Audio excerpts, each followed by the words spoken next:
Strong demands indeed, demands that I am told by the LAPD that they will not get because of the law. Now, we came to the Biltmore because that is where the family and their attorneys met with the media. They didn't answer very many questions. In fact, the family took no questions whatsoever, but they made it very clear. The tone of this was, we are not pleased at all with what the LAPD is doing in releasing this video, edited and piece by piece. My name is Albert Corrado. I am Melis Corrado's father. For this grieving father, the words were difficult. We are devastated by her loss. We have many questions about how Melis died, but we don't have any answers. Flanked by two lawyers and his son, he did not answer any questions about the new edited LAPD video of what happened at Trader Joe's last July 21st. This is body cam footage from the police officer who was riding on the passenger seat the day that Melis Corrado was shot and killed by an LAPD officer. 15 minutes prior to the shooting at the Trader Joe's in the Silver Lake district, this 911 call, shortly after Gene Atkins allegedly shot his grandmother. I think this is my aunt's grandson just shot her. Oh, my goodness. Okay. And now he's leaving in her car. A newly released dash cam video that shows the chase of the suspect Atkins through Hollywood to Trader Joe's. One of those police bullets killed Miss Corrado as she was at the front door, and then Atkins took hostages. Okay, that works for me. Just, okay, do me a favor, just hang tight. In this audio, Atkins agrees to release the hostages and gives his okay to be handcuffed by one of the hostages. He says if you guys could throw a set of handcuffs in, he'll have somebody handcuff him. The LAPD says by releasing this, they are being open and transparent. The family of Miss Corrado doesn't agree. Rather than act in a spirit of transparency, have turned it into a public relations effort. Attorney John Taylor said the family's request to have all of the unedited footage released has met with no. This was an out-of-policy shooting. He says the LAPD owes it to the family to release everything. The LAPD shot and killed their daughter, so they don't know the circumstances of where she was in the store, how she died. Again, the family took no questions, but they did say life will never be the same without their Melly. The LAPD confirmed to me that there are 163 body cam videos that were taken that day, and that doesn't count what was taken inside the store and in other cameras throughout the area. Now, not all of the video has been looked at by the LAPD. As for releasing the unedited version, or raw footage, if you will, the LAPD issued a statement saying this is a tragedy, but because there is an ongoing investigation both internally and criminally, we cannot release the unedited video. In fact, they said we probably will not be releasing any more video from this time forward. Reporting live from downtown Los Angeles, I'm Dave Lopez, CBS 2 News. Okay, Dave, thank you. Well, developing news from the Colorado River at this hour. The body of a Ventura woman who disappeared after a deadly boat crash was just found.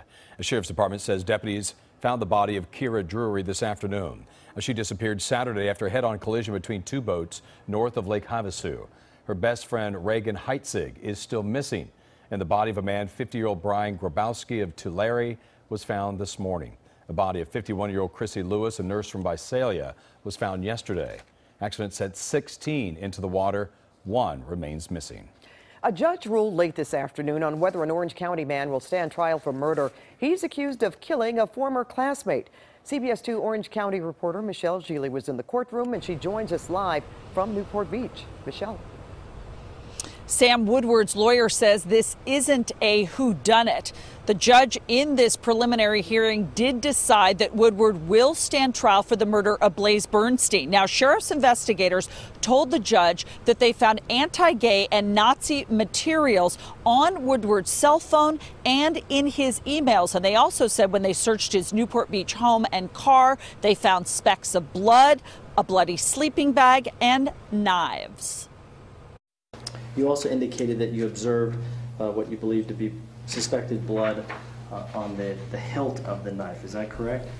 Correct. The case against Sam Woodward, who is accused of killing acquaintance Blaze Bernstein at a park in Orange County in January, was presented today during the 21-year-old's preliminary hearing. Several homicide investigators took the stand. Dan Salcido testified he was at Bernstein's autopsy. 14 stab wounds to the left side of the neck, 5 stab wounds to the right side of the neck. So 19 total. The body of the University of Pennsylvania student was found buried in Borrego Park a week after he went missing. Detectives said today that Woodward told them the pair talked on Snapchat and agreed to meet. Once they got to the park, Woodward said Blaze walked away and disappeared. He got frustrated, wasn't sure if Blaze was pranking him. He told me pranking him or being a jerk. So he left and went to his girlfriend's house in Tustin. A hate crime enhancement was added to Sam Woodward's murder charge last month, which makes him eligible for life without the possibility of parole if he's convicted. The DA claims Sam Woodward killed Blaze Bernstein in part because he was gay. At one point during the investigation, Woodward allegedly admitted to detectives that Blaze Bernstein kissed him. Woodward claims he pushed him away. Hours later, Bernstein was never seen again. Now, Sam Woodward has pleaded not guilty. During cross-examination today, his lawyer talked to the investigators about text messages between Blaze Bernstein and 2 friends. Those were exchanged about 6 months before the homicide. Now, in those texts, Bernstein allegedly told his friends that he wanted to have sex with Sam Woodward. That's the latest live in Newport Beach. I'm Michelle Geely. Back to you. And now to that intense start to the president's pick to replace Anthony Kennedy on the Supreme Court. Less than 15 hours ago, 42,000 pages of documents that we have not had an opportunity to review or read or analyze. You're out of order. I'll proceed. California Senator Kamala Harris called for a postponement of the confirmation hearing because of those late-minute documents. That didn't happen, though. When Senator Richard Blumenthal moved to adjourn, the crowd erupted in applause. Now, some of the audience were ordered to leave, and the adjournment did not happen. Now, when Harris raised concerns about what Kavanaugh could do in the high court and why it's personal to her. And I was in a school bus, on my way to Thousand Oaks Elementary School as part of the second class of students as busing desegregated Berkeley, California public schools. This was decades after the Supreme Court ruled Brown v. Board of Education that separate was inherently unequal. Judge Kavanaugh, I am concerned whether you would treat every American equally. I was going to ask you. Several Republican lawmakers praised Kavanaugh's record. Majority Leader Mitch McConnell criticized what he called the Democrats' hyperventilation and orchestrated antics. Well, yet another tell-all book is about to come out, giving a brutal inside look at the Trump White House. It's from the man who's reporting exposed the Watergate scandal. And CBS 2's Crystal Cruz is here with the explosive revelations and how the White House is responding, Crystal. Pat, a lot of back and forth, he said type of stuff. First Fire and Fury, then Unhinged. Now another book on President Donald Trump, this time by Bob Woodward. And it's making some very big waves with some brutal inside accounts. Now, Trump wasted no time attacking this new book. Just a short while ago, he tweeted, the Woodward book has already been refuted and discredited by General Secretary of Defense James Mattis and General Chief of Staff John Kelly. Their quotes were made up frauds, a con on the public. Likewise, other stories and quotes. Woodward is a Dem operative. Notice the timing.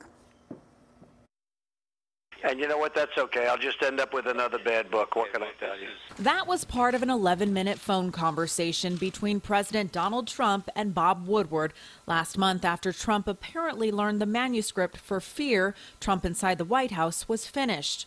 The book, which was obtained by the Washington Post, where Woodward is an associate editor, contains several accounts of what some would call chaos inside the White House. In one excerpt, Woodward wrote Chief of Staff John Kelly frequently lost his temper and told colleagues he thought the president was unhinged. He wrote that Kelly said of Trump, he's an idiot. It's pointless to try to convince him of anything. He's gone off the rails. We're in crazy town. I don't even know why any of us are here. This is the worst job I've ever had.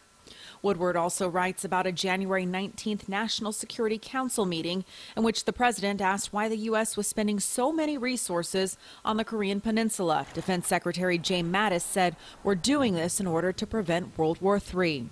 After that meeting, according to Woodward, Mattis was particularly exasperated and alarmed, telling close associates that the president acted like and had the understanding of a 5th or 6th grader. Woodward also tackled the feud between the president and his attorney general, Jeff Sessions. In the book, he says Trump called Sessions a traitor for recusing himself from overseeing the Mueller investigation. Woodward also quoted sources who say the president said this about the AG. "This guy is mentally retarded. He's this dumb Southerner. He couldn't even be a one-person country lawyer down in Alabama." Speaking of the Mueller investigation, Woodward wrote about a March 5th meeting in which former White House counsel John Dowd expressed concerns about the president testifying. Quote, "Don't testify. It's either that or an orange jumpsuit." The president reportedly said, "I'll be a real good witness." Then Dowd replied, "You are not a good witness, Mr. President. I'm afraid I just can't help you." End quote. The next morning, Dowd resigned. And Press Secretary Sarah Sanders responded, "This book is nothing more than fabricated stories, many by former disgruntled employees told to make the president look bad." And Chief of Staff John Kelly said, "The idea I ever called the president an idiot is not true. He always knows where I stand, and he and I both know this story is total BS. I'm committed to the president, his agenda, and our country." Defense Secretary Mattis had this to say: "The contemptuous words about the president attributed to me in Woodward's book were never uttered by me or in my presence. While I generally enjoy reading fiction, this is uniquely Washington brand of literature, and his anonymous sources do not lend credibility." Now we want to note Fear in the Trump White House is being published by Simon & Schuster, which is owned by CBS, which also owns CBS 2. Lots of interesting back and forths in that book, it appears. For your reporting, Crystal. And CBS 2's David Martin has an exclusive interview with Bob Woodward. That's ahead on the CBS Evening News at 6:30 right here on CBS 2. Well, from the NFL to the president to Serena Williams, they are all tonight responding to a new Nike campaign.